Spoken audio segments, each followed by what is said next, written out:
Aujourd'hui, c'est un jour vraiment spécial.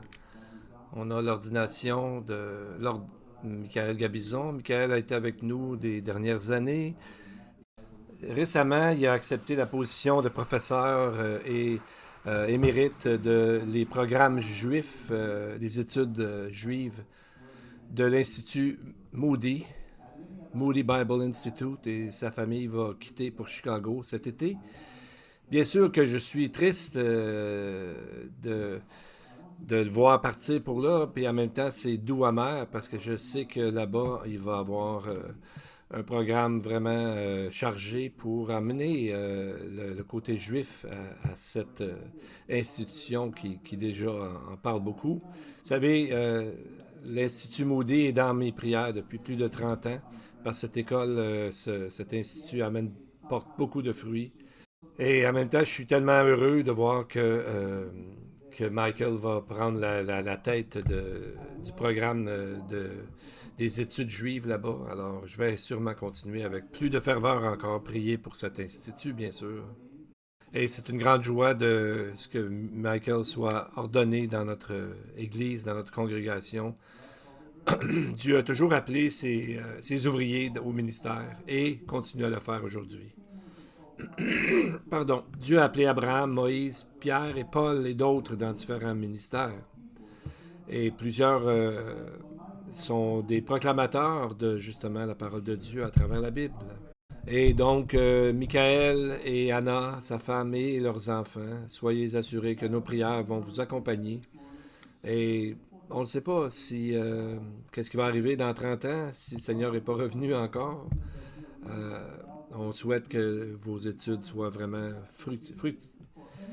fructifiantes pour tout le monde là-bas. Donc, quand on va regarder les passages qui parlent des anciens et des diacres, les prérequis sont assez élevés, mais ne soyons pas découragés parce que quiconque lit ces prérequis, euh, sachez que Dieu est là pour vous aider. Alors, à ce moment-là, quand Dieu appelle quelqu'un, il va le préparer avant, il va le transformer, il va l'équiper pour pouvoir faire ce travail particulier que Dieu lui demande de faire.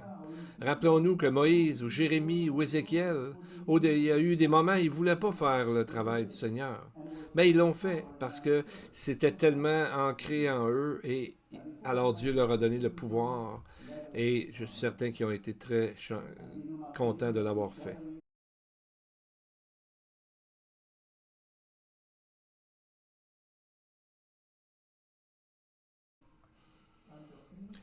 Et ce que tu as entendu de moi en présence de beaucoup de témoins, confie-le à des hommes fidèles qui soient capables de l'enseigner aussi à d'autres. Donc, c'est comme plusieurs générations qui se développent dans l'enseignement. Donc, on voit qu'il y a des gens qui... Paul dit à Timothée que ce qu'il a entendu de lui, devant beaucoup de témoins, de le confier à d'autres hommes fidèles qui soient capables d'enseigner aussi à d'autres. Et on parle souvent de la période des prophètes, mais la période des prophètes, ça ne veut pas dire que parce que ça existe dans l'Ancien Testament ou même au début du Nouveau Testament, que cette fonction existe encore. Parce que c'est une autre façon de l'appeler, que ceux qui sont des apôtres, c'est quelque chose de particulier. Donc, pour savoir ce que les prophètes ont amené, c'est le côté, dans le fond, de parler au nom de Dieu. C'est ce qu'un ancien doit faire, c'est ce que nous allons voir. Dans l'Ancien Testament, il y avait des passages qui nous montrent qu'il y avait des formes d'organisation autour du temple. Pendant la période d'Élie et d'Élisée, il n'y avait pas d'école de prophètes. Mais on entend ça dans la Bible, on voit un endroit qui a une école de prophètes. Je suis désolé si ça a l'air un peu décousu parce que le son est vraiment pas bon. J'entends presque rien, mais j'essaie de le suivre quand même. Désolé pour ça. Donc, Paul développer l'image à partir de comment Israël fonctionnait. Il y a une continuité, même si l'Église est une nouvelle chose. Et Paul se sert de l'arrière-plan juif pour montrer comment l'Église doit fonctionner et quels sont les noms des gens qui doivent être en fonction. Dans ce temps-là, il n'y avait pas d'institut biblique ou de séminaire pour apprendre ça. Alors, si vous regardez le document de base, on voit qu'on parle de différents mots, on parle de pasteur, d'ancien, et donc, qui doit exactement diriger dans une église, c'est ce que nous allons voir. Dans Actes, les versets qui vont apparaître, j'imagine, sur la vidéo. Désolé, je ne vois pas non plus de... Je vois en attente du signal vidéo. Les gens ont été envoyés par l'Église avec ces titres-là et non pas qu'ils sont eux-mêmes devenus des positions d'autorité. Les anciens, c'est eux qui sont en charge de diriger la vision, comment l'Église avance et la doctrine et tout ça. Donc le mot ancien, c'est le mot presbytéros qui montre la position d'autorité qui va avec la fonction. Un autre terme est utilisé, c'est le mot évêque, épiscopos. Et on voit des églises qui s'appellent les églises épiscopales. Et ça, le mot épiscopos met l'emphase sur la fonction de ce que doit faire une telle personne et de surveiller de façon générale les croyants. Et le troisième mot qui est utilisé pour le même travail est le mot pasteur. Le mot grec est poimanos, qui met l'emphase sur l'aspect de diriger le troupeau et de nourrir le troupeau avec l'enseignement. Et ces trois termes parlent de même fonction. Ils ne sont pas trois fonctions différentes, mais ce sont trois termes différents pour décrire le même travail, la même fonction. Toutes ces choses fonctionnent non pas toujours de la même façon, mais on voit que l'ancien, ce qu'il y a de particulier avec l'ancien, c'est qu'il doit être capable d'enseigner. Donc, parce que l'idée d'avoir une seule personne qui mène une église, c'est venu très tard, c'est pas vraiment dans la Bible, c'est venu comme au 4e siècle. La Bible parle toujours d'une pluralité d'anciens. Comme ici à Beth-Ariel, on a au moins 2 anciens. Et l'idéal, c'est d'en avoir plusieurs parce que ça évite qu'une seule personne ait toute l'autorité sur l'Église au complet. On voit que Paul dit aux gens d'appointer les gens selon certains critères pour justement devenir des gens en autorité dans l'Église. Donc, des fois dans les églises, on a des anciens en chef, si on veut, mais ça n'existe pas comme tel dans la Bible. Les anciens sont égaux et c'est basé sur, justement, dans la synagogue aussi, il y avait une pluralité d'anciens dans le pays. C'est une forme de gouvernement qui est biblique. Donc, rappelez-vous que dans ce moment-là, il n'y avait aucun bâtiment qui s'appelait une église. Une église était toujours des gens et non pas un bâtiment. Le concept de l'église en bâtiment est arrivé plus tard. Les gens se réunissaient souvent dans des maisons ou autre chose. Donc, des fois, c'était dans la forêt aussi qu'ils se réunissaient à certains endroits. Et des fois, c'était dans des maisons. Mais quoi que ce soit l'endroit, c'était les anciens qui doivent porter l'autorité sur l'Église, une pluralité d'anciens. Et si vous regardez sur votre pamphlet, c'est le C, le pasteur, 1 Timothée 5, 17, qui parle de ça, que les anciens qui dirigent bien soient jugés dignes d'un double honneur, surtout ceux qui travaillent à la prédication et à l'enseignement. On est en train de regarder les types d'anciens, les différents types. Donc, ce passage mentionne deux genres d'anciens. Les anciens qui dirigent et les anciens qui enseignent. La structure du verset nous montre que tous les anciens sont en position de diriger parce qu'ils sont la plus haute autorité dans l'Église. Mais parmi les anciens qui dirigent, il y en a qui vont aussi enseigner. Et c'est pour ça qu'il parle d'un double honneur. Donc, parce qu'ils doivent prendre du temps à étudier, à prier et à vraiment approfondir la parole pour pouvoir l'enseigner. C'est ceux qui nécessairement ont le don d'enseignement. Donc, il doit y avoir une pluralité d'anciens qui dirigent, même s'il n'y a pas une pluralité d'anciens qui enseignent comme tel. L'important, c'est d'avoir plusieurs personnes qui dirigent l'Église. Et donc, ça montre aussi, ce texte, que les deux devraient recevoir de l'aide financière, une rémunération financière, et spécialement ceux qui enseignent. On voit comme par exemple, le premier aspect, c'est ils sont là pour diriger, selon des textes qu'on peut voir, je pense, sur l'écran. Deuxièmement, ils doivent être ceux qui surveillent. Donc, c'est leur responsabilité comme évêque, c'est le côté du mot évêque. Troisièmement, ils doivent nourrir le troupeau, qui montre leur fonction de pasteur. La quatrième responsabilité, de garder la bonne doctrine. S'assurer que la bonne doctrine est enseignée et que la fausse doctrine est montrée et révélée et traitée. La cinquième responsabilité, c'est de oindre les gens qui sont malades, si on est appelé par quelqu'un qui est malade. Il y a un autre aspect aussi, c'est ceux qui travaillent pour aller enseigner dans d'autres endroits. Et il nous parle, par exemple, que les gens qui sont anciens doivent être mariés d'une seule femme. Il y en a qui disent que c'est parce qu'on doit avoir une seule femme dans notre vie, ou simplement ne pas être marié, mais le texte parle de mari d'une seule femme. Voici le texte en question, 1 Timothée 3, 1 à 7. Cette parole est certaine.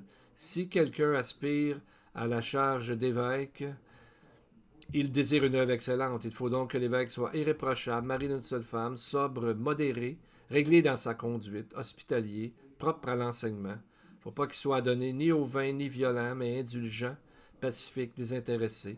Il doit bien diriger sa propre maison, ne pas tenir ses enfants, qu'il tienne ses enfants plutôt dans la soumission et dans une parfaite honnêteté, car si quelqu'un ne sait pas diriger sa propre maison, comment prendra-t-il soin de l'Église de Dieu? Il ne faut pas que ce soit un nouveau converti de peur qu'enflé d'orgueil, il ne tombe sous le jugement du diable. Il faut aussi qu'il reçoive un bon témoignage de ceux du dehors afin de ne pas tomber dans l'opprobre et dans les pièges du diable. Donc, la première qualification, c'est de désirer cette position. Non pas être poussé, obligé à le faire, mais il doit demeurer désiré dans son cœur de le faire. Et la première, comme on vient de parler, c'est d'avoir une femme.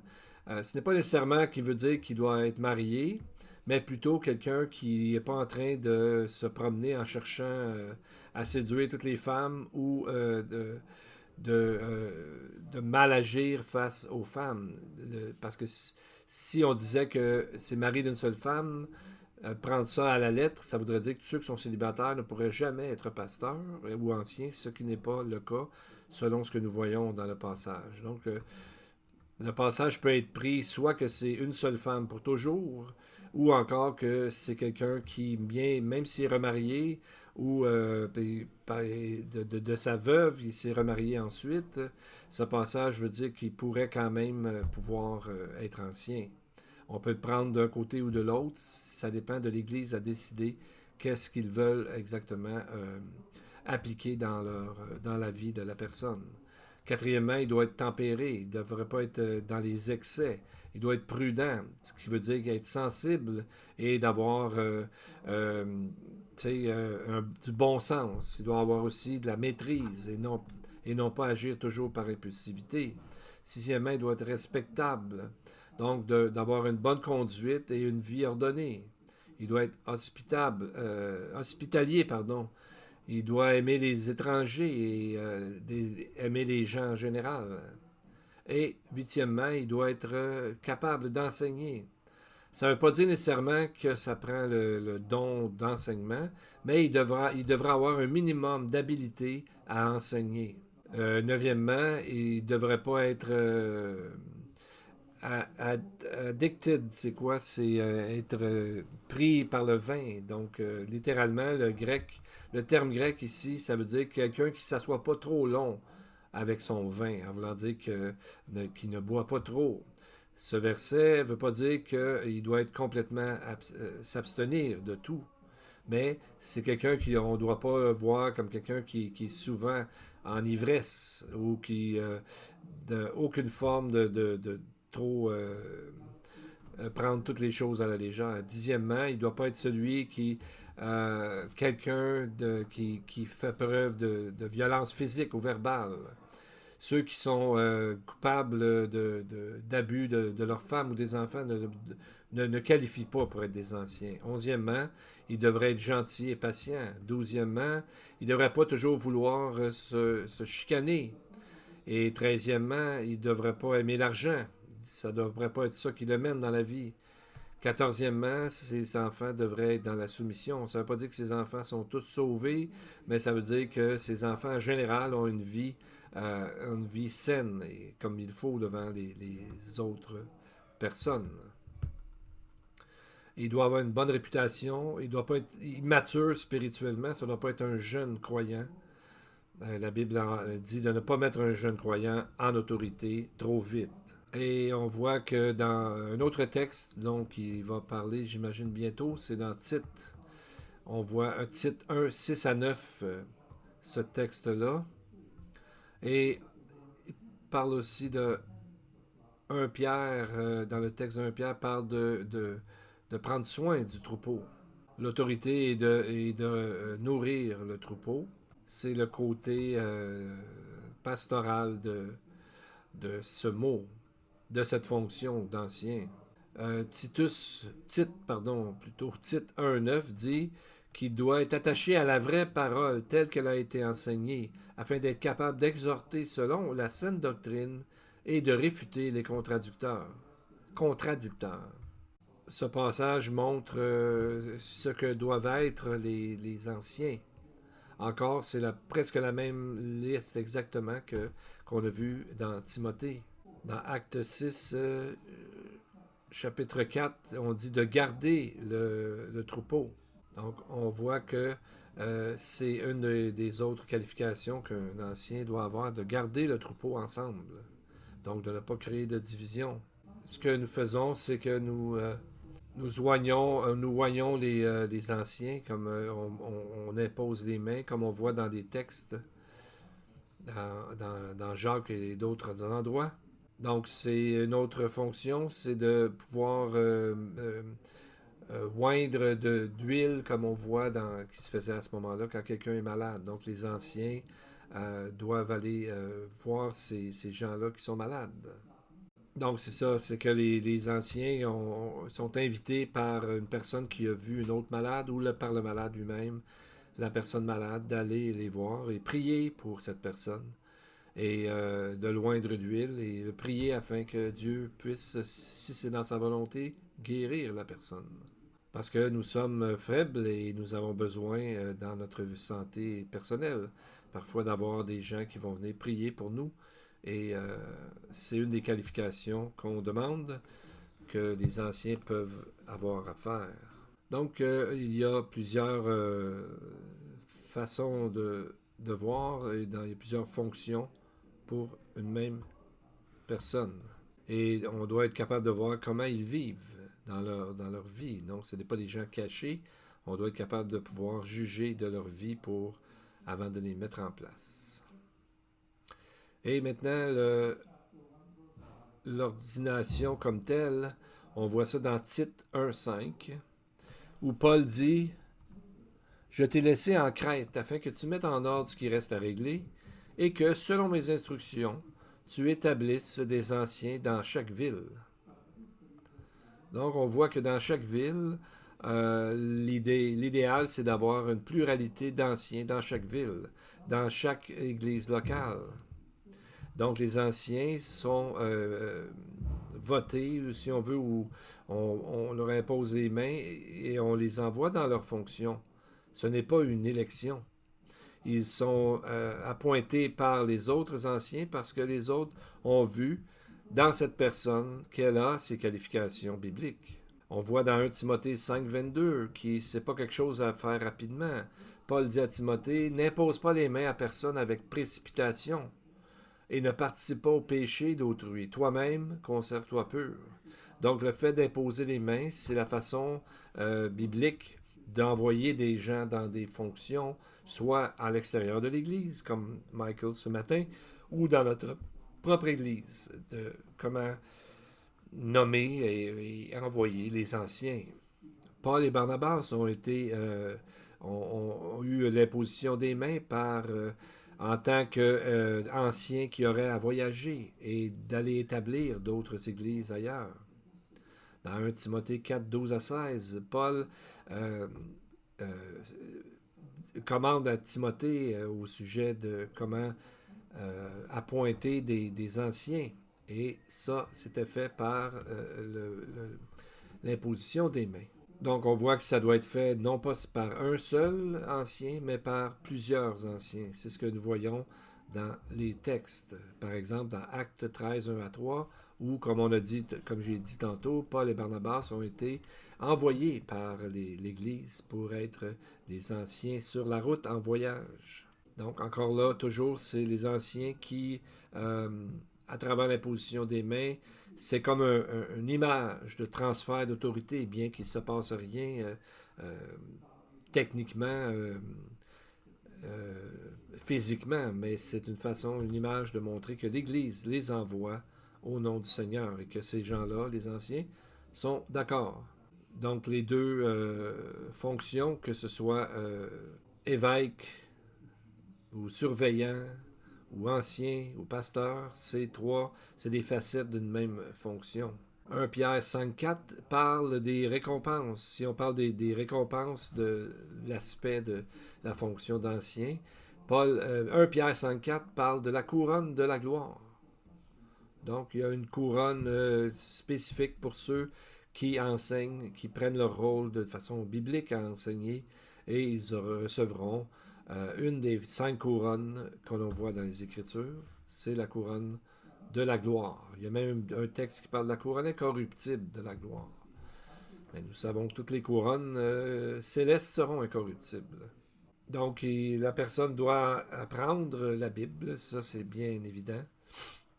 Donc, les gens qui sont anciens doivent être capables d'enseigner la bonne parole de Dieu comme elle est, et non pas changer les choses, mais de garder la bonne doctrine comme Paul encourageait souvent Timothée à faire.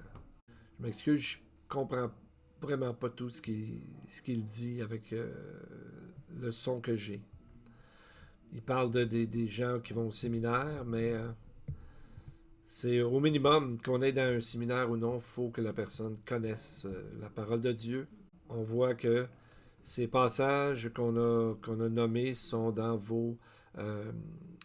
votre document de base qu'on a regardé. Et je sais que les gens ont hâte de l'ordination comme telle. D'être soumis aux autorités qui sont là. Donc, ça serait par rapport aux enseignants, d'être soumis aux autorités, à ceux qui enseignent. 1 Thessaloniciens 5, versets 5, 12 à 13, les obligations du troupeau envers les enseignants. Je vais essayer de vous trouver ce texte-là. Bougez pas. Donc, c'est des gens qui doivent savoir que ces gens enseignent la parole de Dieu. Il faut d'abord que l'Église elle-même soit capable de discerner ce qu'il enseigne, donc que les gens connaissent la parole de Dieu. Ça dit d'honorer ceux qui sont des anciens et spécialement ceux qui enseignent. Donc, dans un environnement scolaire, c'est pas la même chose parce que ces gens-là sont allés pour étudier. Mais quand ils reviennent dans l'Église en tant qu'anciens, nous devons nous soumettre à leurs enseignements. Donc, ceux qui enseignent devraient avoir un double salaire selon ce texte qu'il a lu. Donc, un ancien devrait, dans ce passage, c'est qu'il n'est pas attaché à l'argent d'abord. Il ne fait pas ça d'abord pour l'argent, mais pour vraiment suivre et être soumis au Seigneur. Toujours se rappeler que les gens qui, justement, des étudiants, par exemple, qui vont étudier la parole de Dieu en vue d'être pasteur, lorsqu'on a discerné qu'ils seraient bons pour être pasteurs ou anciens, eh bien, ces gens-là devraient être payés par l'Église parce que sont là pour justement travailler pour l'Église et enseigner à l'Église. Donc, quand il y a quelque chose à reprocher à l'ancien, il devrait toujours avoir au moins 2 ou 3 témoins. Et des textes qui nous disent ça, comme 1 Timothée 5, 17 à 19, 1 Pierre 5, 5 à 6, nous dit, bougez pas, nous dit que les jeunes soient soumis aux anciens et que tout le monde soit rempli d'humilité pour servir les uns les autres, parce que Dieu résiste l'orgueilleux, mais donne grâce aux humbles. Donc, le verset qui est en train de lire, donc sous la main puissante de Dieu. Donc, les gens doivent être dans la soumission envers le Seigneur dans leur vie. Et cette personne sera exaltée en temps voulu. Et le passage de base, c'est Hébreux 13, versets 7, 17 et 24. Verset 7 dit, rappelle-toi que ceux qui te dirigeaient, des hommes qui te parlaient de la parole de Dieu et considèrent la fin de leur vie et imitent leur foi. C'est ce que l'auteur aux Hébreux dit aux anciens, c'est de regarder ceux qui leur ont enseigné et d'imiter leur vie et d'imiter leur foi. Donc, de leur compréhension, d'observer avec attention comment ils enseignaient, ce qu'ils enseignaient et que tout soit conforme, bien sûr, à la parole de Dieu. Et le texte, verset 17, dit d'obéir ceux qui vous dirigent et de vous soumettant à eux, car eux sont responsables de leur doctrine et responsables de vos âmes. Parce que ce qu'ils enseignent, afin que ce qu'ils enseignent, ils ne le fassent pas avec difficulté, parce qu'on leur donne des difficultés, mais qu'on devrait le faire avec joie, se soumettre avec joie, ce qui est profitable pour tout le monde. Donc, c'est important de pouvoir aider ces gens-là à pouvoir enseigner sans leur causer toujours des troubles ou des choses négatives dans leur vie. Il faut essayer de les encourager en étant soumis à leurs enseignements bibliques, bien sûr. Il y aura à ce moment-là une cohésion dans l'Église qui fait que les gens seront en place pour des bonnes raisons et donc tout fonctionnera très bien. Donc, aussi, ils doivent être capables de réfuter les fausses doctrines en connaissant très bien la bonne doctrine. Et le troisième point, on voit au verset 24, il dit de saluer tous ceux qui sont des dirigeants sur vous et tous les saints. Et ceux de l'Italie vous saluent. Donc on voit, le texte parle des gens qui sont anciens actuellement et non pas ceux qui étaient anciens avant. Donc, c'est pas seulement que les gens qui sont ils doivent les saluer, pas dans le sens militaire, mais en leur donnant l'honneur qui leur est dû selon leur fonction. Donc, ces passages montrent clairement la responsabilité des gens de l'Église envers leurs anciens dans l'Église locale. L'emphase est constamment sur une personne qui doit être enseignable, avoir un esprit enseignable, dans l'humilité, se soumettant aux autres autorités, parce que c'est la forme biblique de gouvernement dans la pluralité d'anciens. Je pense que Michael est un choix idéal, parce qu'il a démontré sa foi et sa vie dans ses études et quand il est ici aussi à Beth-Ariel. Et donc, on peut voir que c'est vraiment un appel que nous devons prier pour lui, le supporter dans son futur ministère.